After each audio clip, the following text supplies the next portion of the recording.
Now,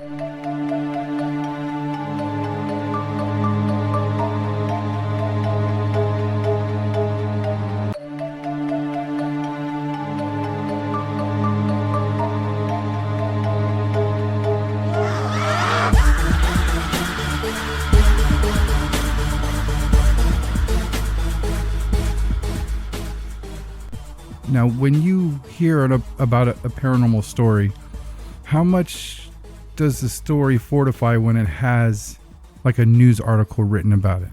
Well, it depends on when the news article was written.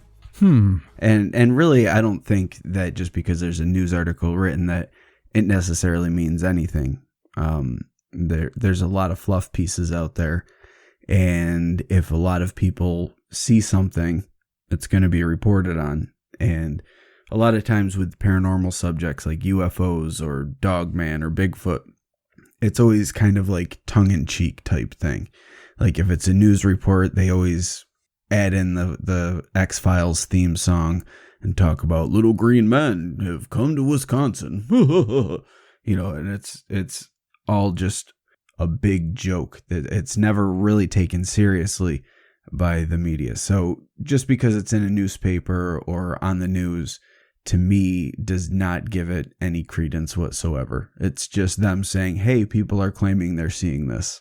Yeah, I have to agree. I mean, with the Phoenix Lights stuff, we saw how they treated that. And even just being a kid and being interested in this stuff and hearing about stuff like that on the news, or somebody calling me, oh, check out this news report, or they're going to put this report on, or they saw this, and it's always accompanied with goofy music and sound effects, like you said. Although I will say, being 16 when the Phoenix Lights came and it was being reported nationwide, we even saw it on the news over here, and I remember just seeing a news report of that, and my mind was completely blown, because here it is right on TV, this video of these lights hovering over Phoenix, and then you hear all the witness reports, and to me, as a teenager at the time, and I've said many times on the show that I've had a lifelong love affair with the paranormal and with UFOs,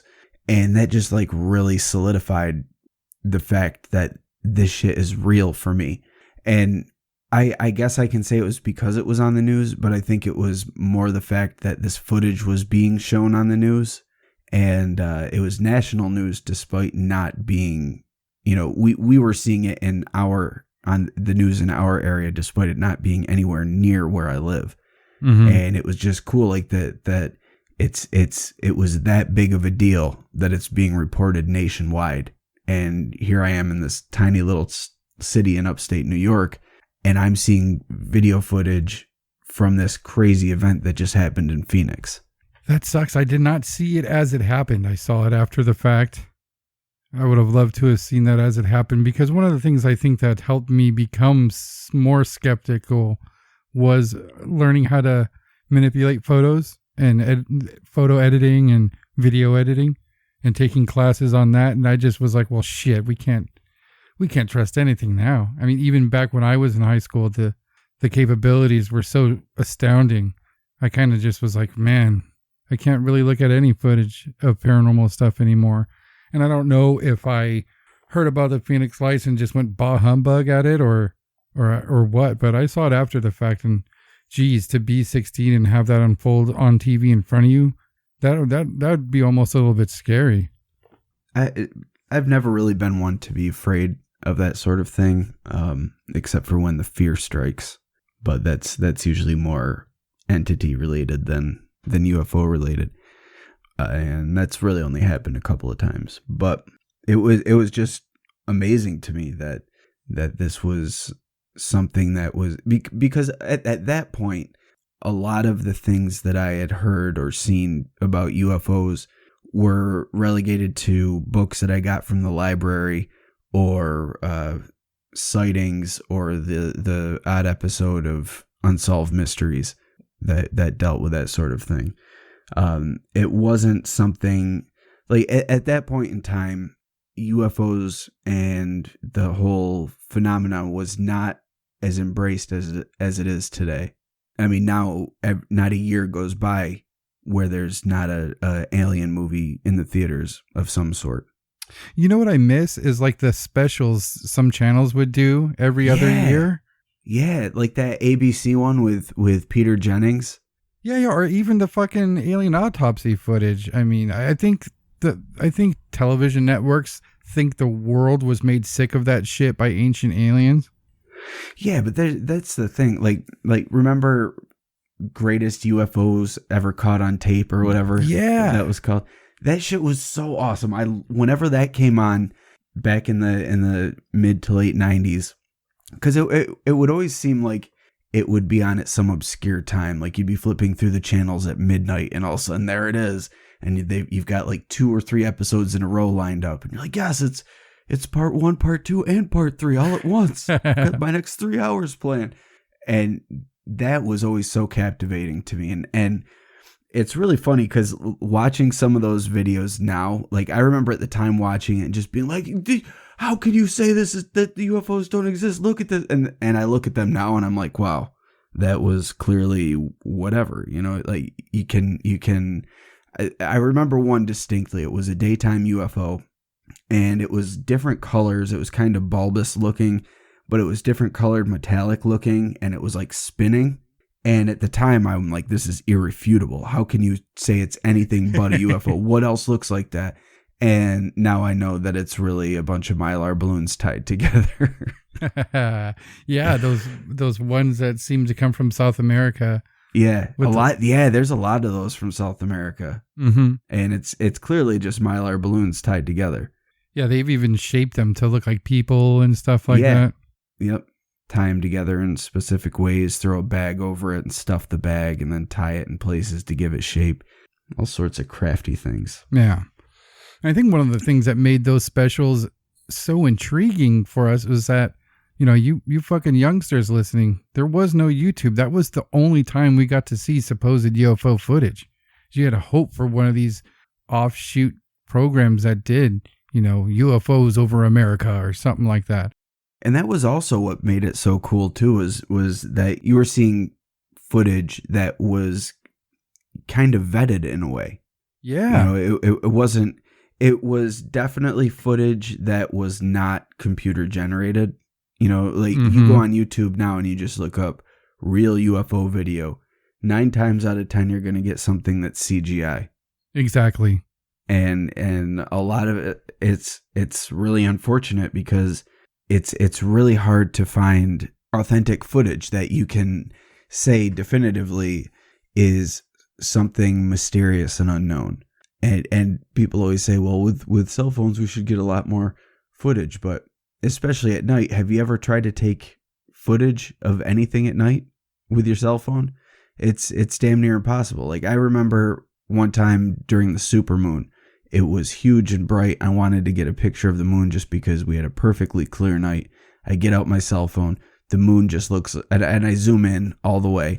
The moon just looks like a fucking blurry light on a black background. Even in the daytime, dude, I recently saw something that was strange and I wanted to film it and I busted out my phone and I got it in my viewfinder and I zoom in. I just was, never mind. I put my phone down. I was like, that sucks because if this is something questionable, having a camera on me right now just didn't mean anything. Right.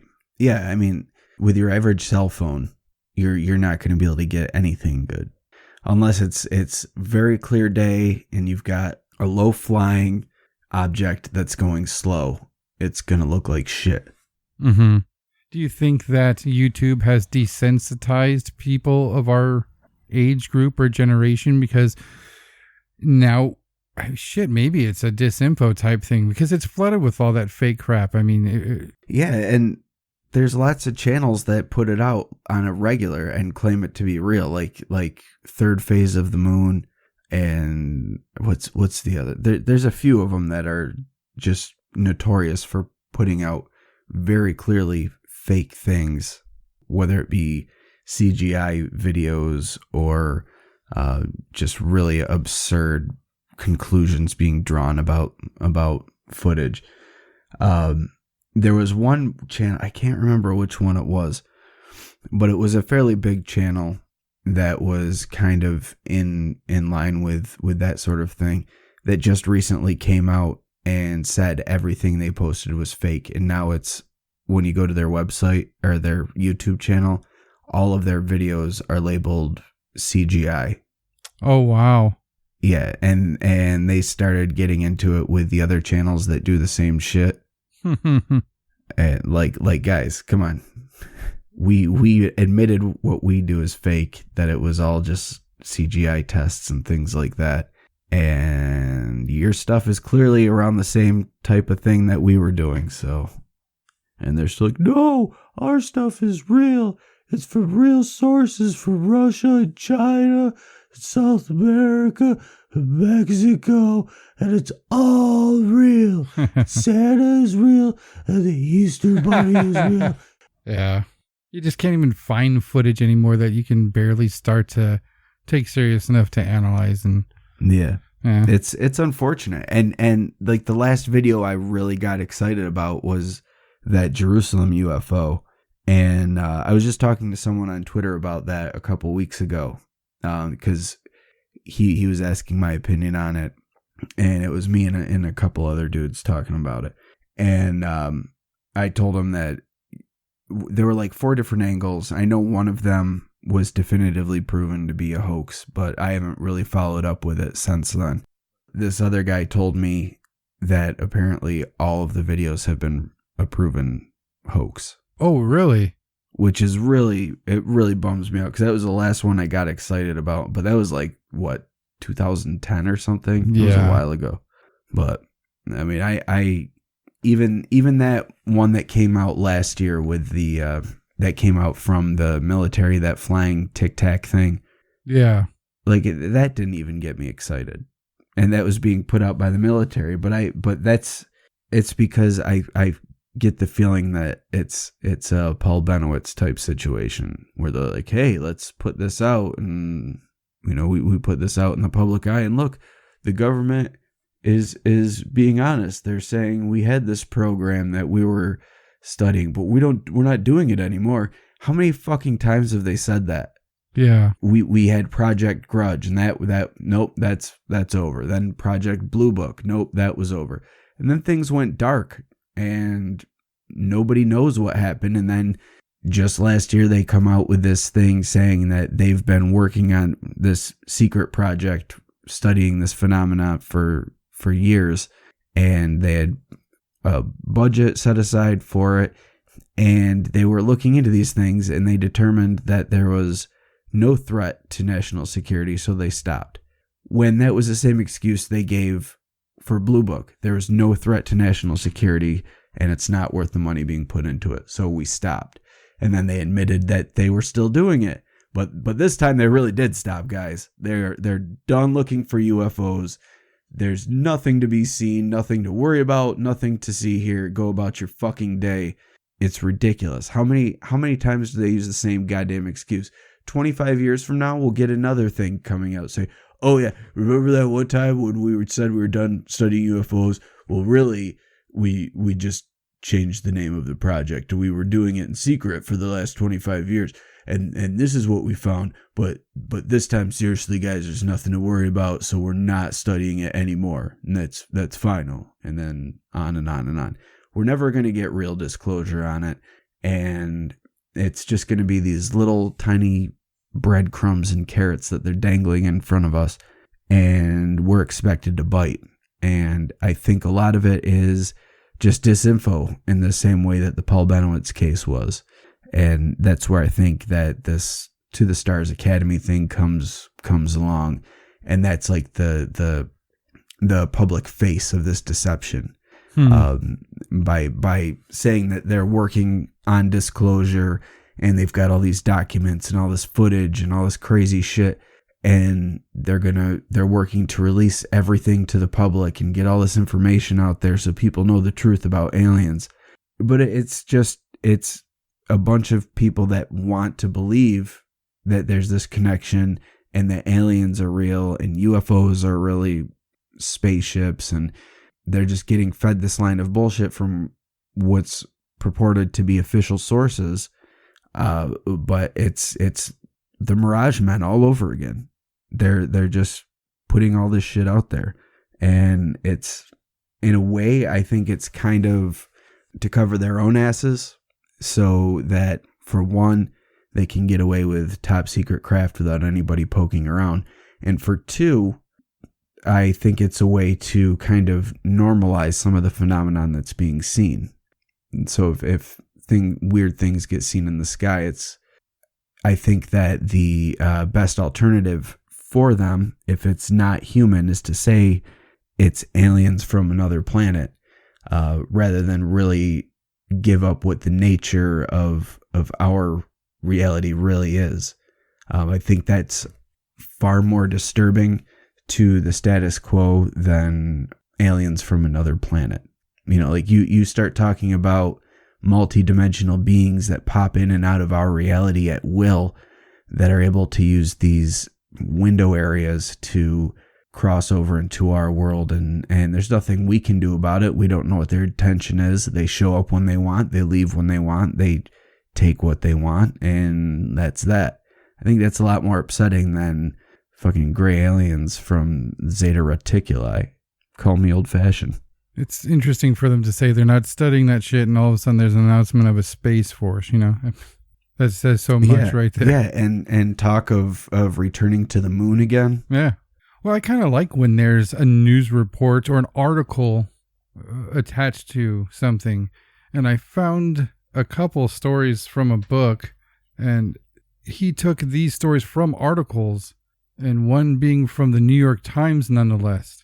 This did take place in 1888, but there's kind of like a twist to the end of this story that I found interesting. But the story, a twisty twist. Yeah. Like M. Night Shyamalan? Not so twisty, but just a little, maybe a weak Twilight Zone episode twist. Oh, well, still better than a lot of twists. Yeah. But the story came from Columbia, South Carolina. I'm quoting from the article here. A young woman named Ida Davis, along with her two younger sisters, were walking in some nearby woods when they were suddenly startled by the appearance of a huge serpent moving through the air above them. The serpent was distant only 2 or 3 rods when they first beheld it, and was sailing through the air with a speed equal to that of a hawk or a buzzard, but without any visible means of propulsion. Its movements in its flight resembled those of a snake, and it looked a formidable object as it wound its way along, being apparently about 15 feet in length.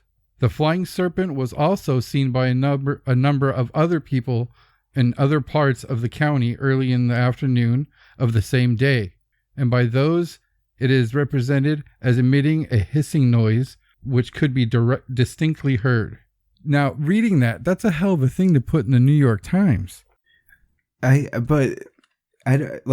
Where was it in the New York Times, though? I'm sure it wasn't front page news. It was probably buried somewhere in the back, like next to the classifieds. Oh, I'm sure that's how all these articles are written, and I kind of like that about this. If I see something like that on the front page, it's going to be a little bit goofy. It's going to seem like panic or exaggeration, but for them to take the time to write something like that in some type of, actually, I don't know, to publish that? I mean, it just seems like even in 1888, they're going to not want to run something like that in such a reputable... I disagree. Really? The 1800s are filled with newspaper reports that are completely ridiculous.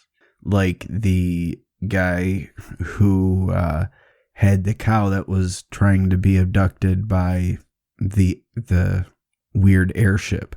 And it was tied to the fence, and the cow was flying up in the air.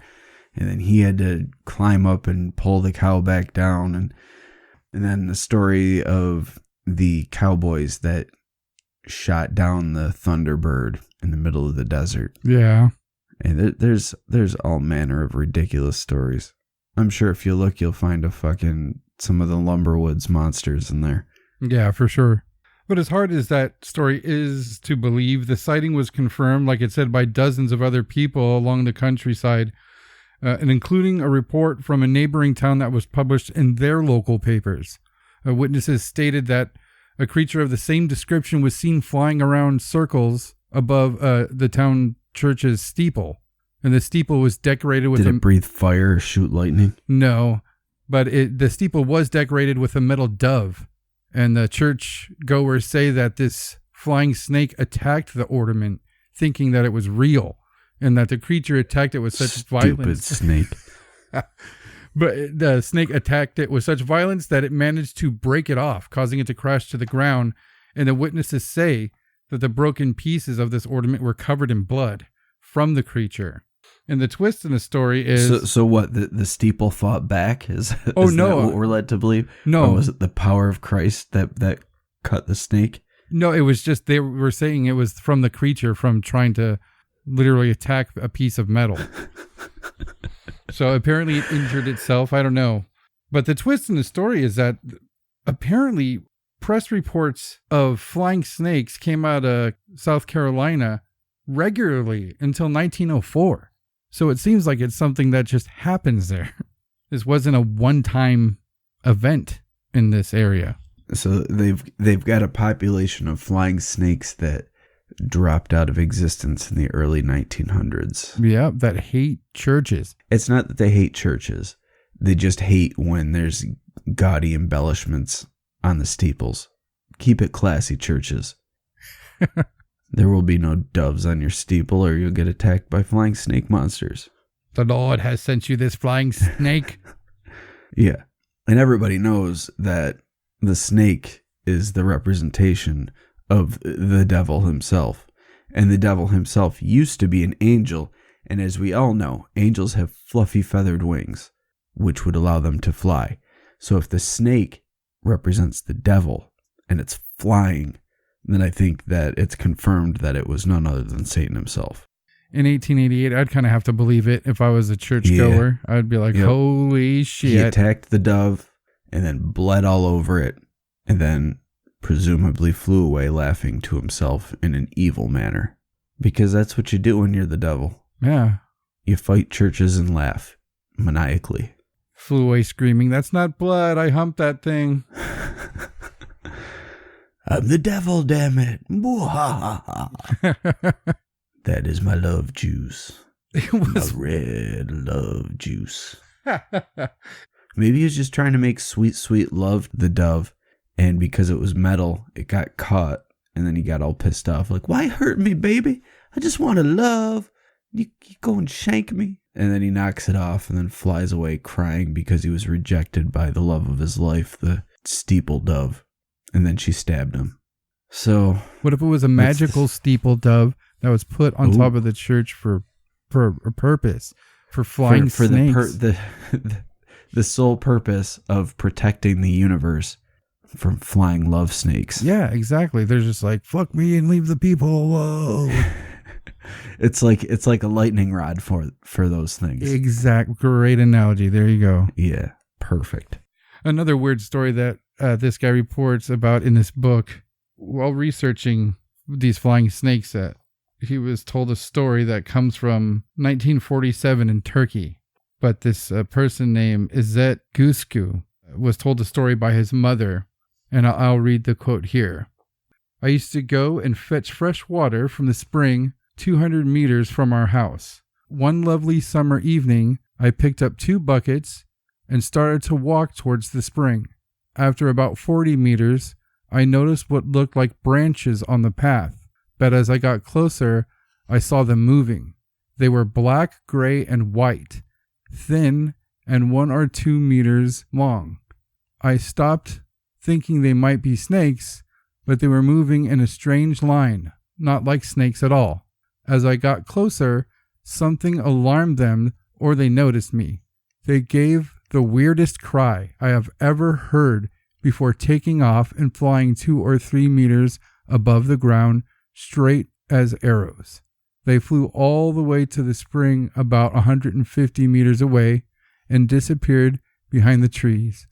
I don't remember seeing any wings on them. Whenever I remember that cry, it makes the hair on my arms stand on end. Now, this is all the way in Turkey, and it almost sounds like the same exact thing. It does. And is this one, have there been repeated sightings of this one? I'm not sure. That's the only thing he mentioned about it in this book. The book is called Unexplained by Jerome Clark. You're familiar with that book. Yeah, I love that book. We've mentioned that book before. Definitely recommend that to anybody. There's some good stuff in there. But that's all he mentioned in that, because in this section they're talking about just like, terrors in the sky type shit. And I was just browsing through it and just, the fucking rope in and all the normal shit. And I came across this section about flying snakes. I was like, okay, well, what are you talking about? And, lo and behold, it's news reports from the New York Times about 10-foot long snakes flying in the air. When you really think about it, there's no type of bird that resembles a flying snake at all. At all. So what could this thing be? And from the sound of it, it's something that's living and organic and not some sort of machine. Absolutely. I mean, the first one from the 1888, they reported a hiss from what they described as a snake, so that's believable. And in the second account from that lady, I mean, she said it gave a cry. I think that both accounts were made by people that would have said it sounded like metal or machinery or a sound that they didn't recognize. They would have said hissing or... Yeah. Huh. To me, it just seems like it's something that's coming through, some sort of weird thing that crossed over into our world and doesn't belong here, but appeared here nonetheless. I kind of get like an old species type of feeling from these stories. I think they were just a type of snake that existed, maybe. But there is a type of snake called the flying snake. Have you ever heard of this? Oh yeah, I've seen footage of them flying, and I gotta say they don't fly at all. They just have the balls to jump down to lower branches. Yeah, they basically glide. If that, they just jump and shake their body. It's graceful falling more than anything. Like they don't have wings, so they're not like gliding on wind currents or anything. They're jumping from trees and slithering their body so that they can get to where they need to go. Definitely, the flying fish flies more than the flying snake. Yeah, flying fish are crazy to actually see, man. Yeah, I was in Mexico and I saw a bunch. And they just jump out of the water and just go flying by. It's so weird to see fish fucking flying. I mean, if I read this story just like on the internet, just being told as is on some podcast, I'd be like, oh, that's cool. But to hear that this was reporting in newspapers, it kind of fortifies it for me. I kind of like that there's a news article written about this. I mean, just think about coming across that today.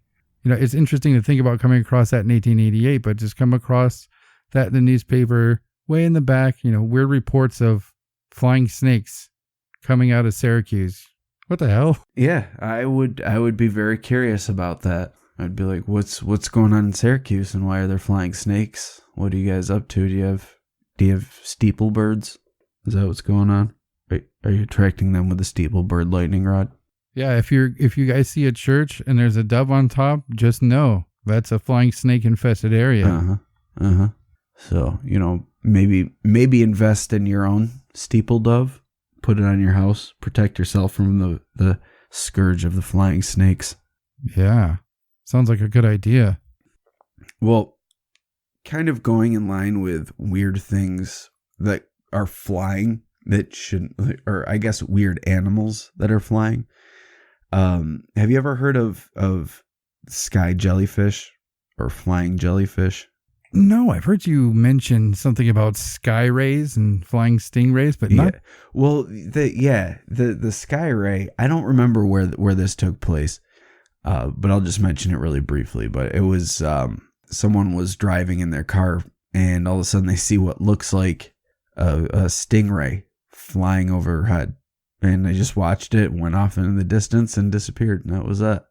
Yeah, I remember their account of that. They said it moved very slow and they just stopped and got to chill and watch it fly by. It was just no question. It was a flying stingray. Yeah. But there have been stories of actual, they're called sky jellyfish, but it seems to be a little more to it than that. It's usually like giant jellyfish that are seen. Ooh. But in some cases they're smaller jellyfish, but it's been reported by pilots, and in some cases it's been picked up by radar. There were 2 cases in the 50s that were reported by police officers, actually. One of them was in England, and I think this was in the early 50s, but it was a bike cop who was riding his bike on patrol, and all of a sudden he saw this jellyfish-looking thing float down in front of his face from the sky. Whoa. And so he was riding his bike, and he said the thing got so close that it actually bumped into him. And when it touched him, he said it had the texture of a warm blanket. Whoa. Which is not at all what I would expect a jellyfish to look like or feel like. Yeah. But he said it looked just like a jellyfish.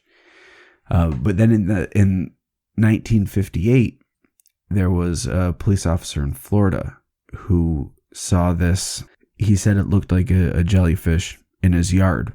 But when he went over to it, he said it looked like it was still alive. It was trying to move. And so he picked it up. And once he picked it up, it just dissolved into smoke or steam or something. Right in his hands, just whoosh, gone. And that's something that gets reported quite a bit with these things. Something similar actually happened to someone I know. I'll actually tell the story in our Patreon area. So if you're not there, check it out. But she had actually collected some of the material, and when she went to get it later, it had disappeared, just completely faded away, left a residue, and that was it. Wow. Yeah. So what do you think about this stuff? I mean, with jellyfish, obviously they're just, 99% water. Can they evaporate and stay solid, do you think? Do you think they can be floating around that way?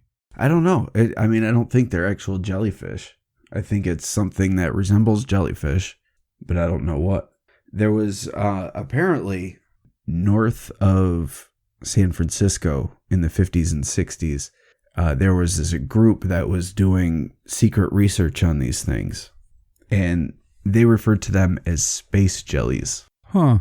But they said the researcher, his name was Oscar Guevara, and he said that these space jellies would gather together in the upper atmosphere along the coast, and once they would gather there, they would eventually take off and fly higher into the atmosphere and disappear out of sight. Whoa, so they're actually observing these things do this? Yeah, that's what he was saying. And he said that they had funding from several scientific philanthropic organizations, but he wouldn't go into detail who these were. He wanted to keep that under wraps. Wow. But he said that they had developed a small high-altitude ultralight aircraft. It had this big oval-shaped helium balloon attached to it. Apparently, commercial airplanes and jets freaked these things out, so they couldn't use anything that was loud. The sound and the vibration would scatter them. But they were able to get close using this. But he said also if he would come in contact with them using this craft, that they would kind of fade away into this smoky steam upon impact. Whoa, that's the exact same thing. Yeah. And he said there was one occasion they went up there. It was kind of like they were fishing for them. They had a grappling hook that they hung from it, and they attached a bunch of fish to it. And he said that he would collect them, and they had like this net thing that they would use to catch them, like, I guess like butterflies or something. But he said that none of them ever survived being captured. And when he captured them, they would always dissolve into a steamy smoke. And he said on his final trip up there, he went up almost 10,000 feet, and he deployed a balloon. And he said the balloon seemed to freak them out, And before he even came in contact with them, they started popping and fading into this smoky mist. Huh. That's weird to think that somebody's up there doing this shit, but what is a high altitude atmospheric creature? What do you think? I don't know. We're getting a case of them being grounded and dissipating the same way, and then this researcher's saying, yeah, they're up there, and that's how they dissipate. That is the same exact thing. It seems like they're just something that exists. Yeah. And so the same researcher, he actually told a story that happened on one of his trips up there that's even weirder. So he was up in the sky. He said he was at about 5,000 feet, and he was heading towards their base of operations just north of San Francisco. And all of a sudden he saw this U.S. Navy. It's called a flying boat, like one of those really big planes. But he said that the craft flew so close to him that he was able to look in the windows and he could see the crew on board this thing. But he said they flew past him, they veered off course and landed on a beach. And he said it was near the Mare Island shipyard where they landed. Weeks later, he was able to talk to some people he knew within the Navy, and they told him that the pilot and the crew were, after they had gotten off the plane, it took them a few days before they recovered. He said for a few days they were just babbling about this thing they kept calling a flying fish bear. Oh, whoa, a flying fish bear? Yeah. And that's what caused them to veer off course and land on this beach, was this flying fish bear. But he said it took them days to recover from the babbling before they would even say anything other than flying fish bear. But the story was never declassified. It was just kind of told to this researcher from a contact that he had in the Navy. That's strange to think that this dude witnessed the plane fly off course and then watched them land. So that means that thing was in the air when he was in the air. Yeah, maybe they were flying higher than he was, or maybe they were in a different location when they saw the flying fish bear. But it's weird that he said he always saw these space jellies and no mention of a flying fish bear. So what if these things what if they do exist in our atmosphere and they're just like some sort of animal that we're not aware of? And what if this flying fish bear was the predator of these animals? Ooh, I like it. I like it. You got to think, man, with how much we've destroyed with pollution, colonization, all that shit, with how much we've destroyed on the land, you got to imagine how sensitive creatures that would live in a higher atmosphere would be. We've probably destroyed all of them at this point. Or maybe they thrive off of the pollutants that are being put up there. Maybe it's causing like a bigger outbreak of, or I shouldn't say outbreak, but like a population bloom or something. Maybe that's what they're there for. Maybe they're the natural part of this world and they're like the last filtration system for our toxins in the atmosphere. Like, you know, that bacteria they put in the ocean to clean up oil spills. What if this is like the air equivalent of that? Wow.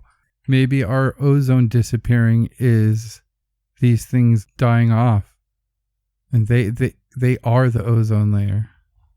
Or maybe they're eating the ozone layer, and eventually there'll be none. Oh shit. Yeah. No, jellies, no. Get your suntan lotion ready. It's gonna get hot. But there've been stories like these stories were kind of talking about regular jellyfish sized things. But there's a couple stories of these sky jellyfish where they're huge objects. They like, and I guess you could even call them UFOs in some ways, with the exception of the way that they move. In September of 1977, there was one called the Jellyfish of Petrozavodsk. And it was, in case you couldn't tell by the name, it was a Soviet sighting when the USSR was still a thing. All right, so it happened early in the morning on September 20th in 1977. All of a sudden, at around 5 after 4 in the morning, a bright light suddenly appeared in the clouds.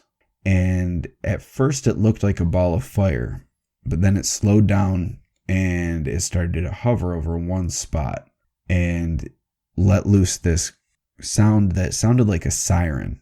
So it ended up waking up a lot of people, and some people were woken up before the sound, saying that they just felt like this electrical energy kind of coursing through their body, and it woke them up. So they looked outside and saw this reddish orange light in the sky. And all of a sudden, the light started to pulse, and a beam of light came out from under it and hung vertically downwards. And then there was a second light that came down next to it, did the same thing, and then they disappeared. Then, after those lights disappeared, hundreds of thin rays of light started falling down from this object. And this all happened after the siren stopped. It was like once the siren stopped, these lights started coming down. Once these lights came down, the thing changed shape and took on the appearance of a giant jellyfish with golden tentacles that were shining in what was described as beautiful colors.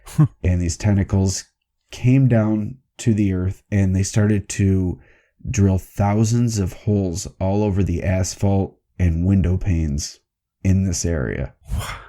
Based on what was being observed, they estimated that the size of the jellyfish itself was about 300 feet wide. Holy shit.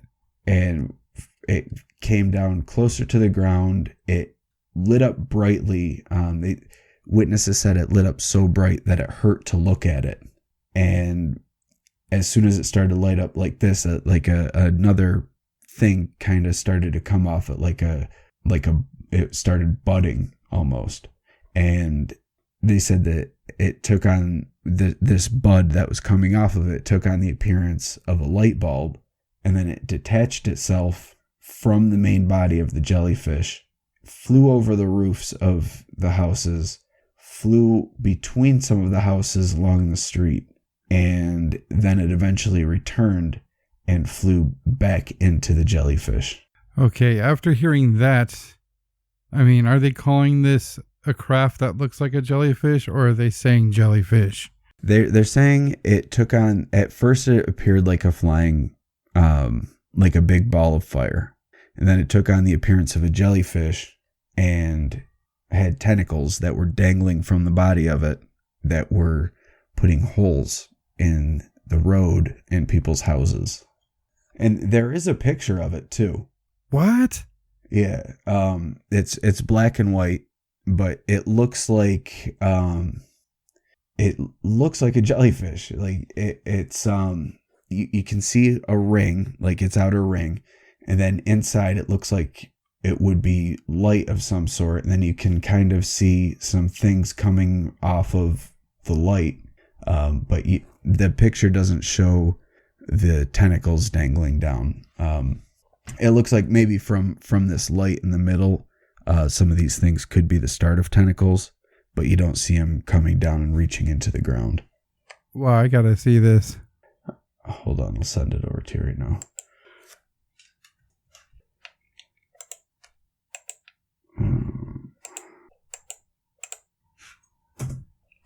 All right, I just sent it. I sent it through Skype.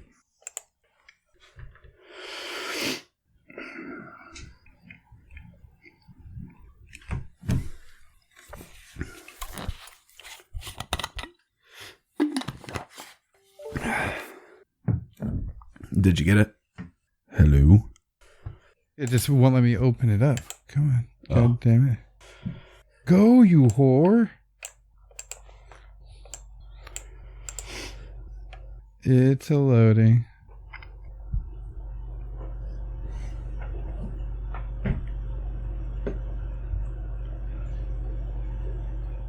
Jelly anomaly.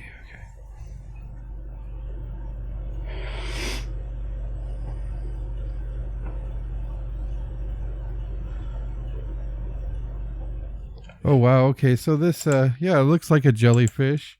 I can easily say UFO, but its actions and what they describe is very un-UFO. Right. And it's just described as creature. Photograph of the creature. So wow, yeah, when was this?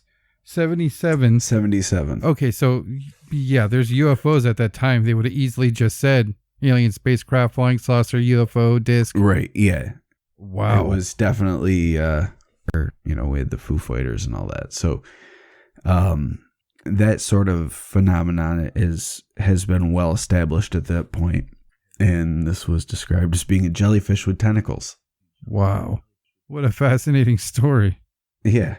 There's a similar, well, I don't want to say similar, but somewhat similar story that happened in China in October of 1998. And there were 4 military radar stations that reported the presence of something appearing on the radar to be hovering over a military flight training school.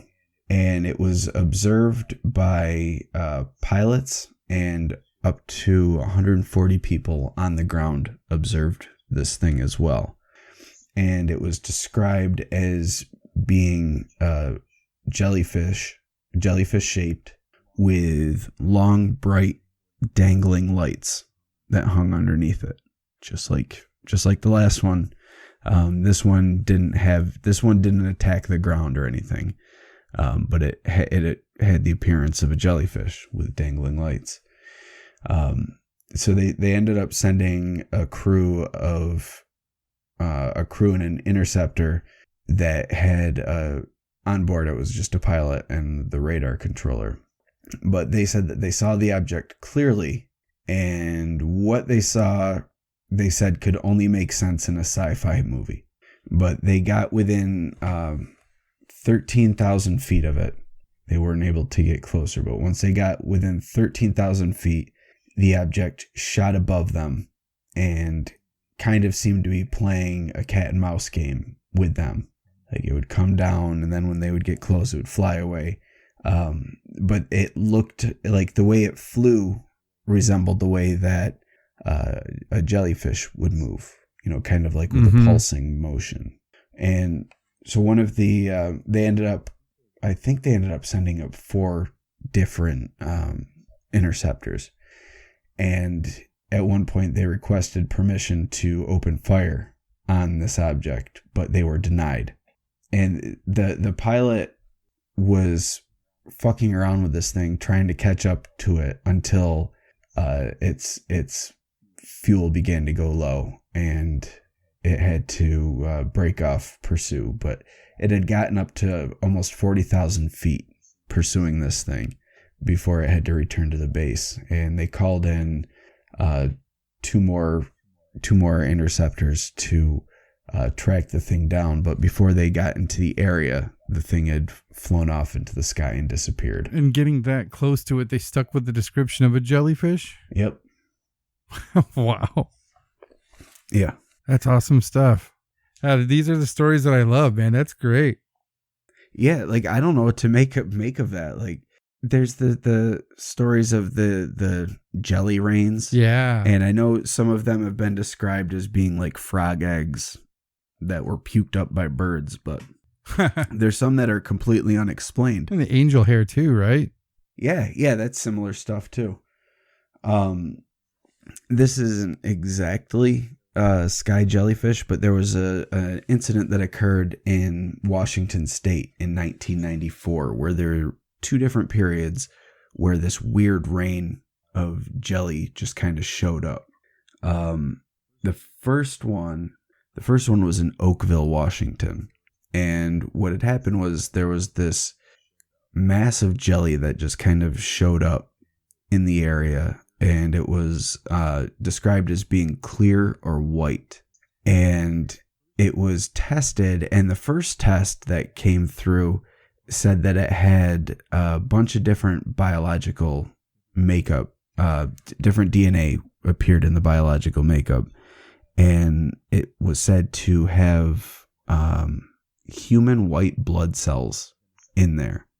But then a second testing was done, and it said, well, they were, it was something that was organic and living. It wasn't, there weren't any human cells because the cells didn't possess a nucleus like the white blood cells would have. But they said they were able to identify two separate types of bacteria that existed in there. And apparently a bunch of people that came in contact with this stuff ended up getting sick as a result. And there was there was a cat that lived in the area where the jelly was spotted. It was an outdoor cat that was well known in the neighborhood. It ended up dying shortly after this stuff showed up. So they think maybe it ate that stuff and got poisoned.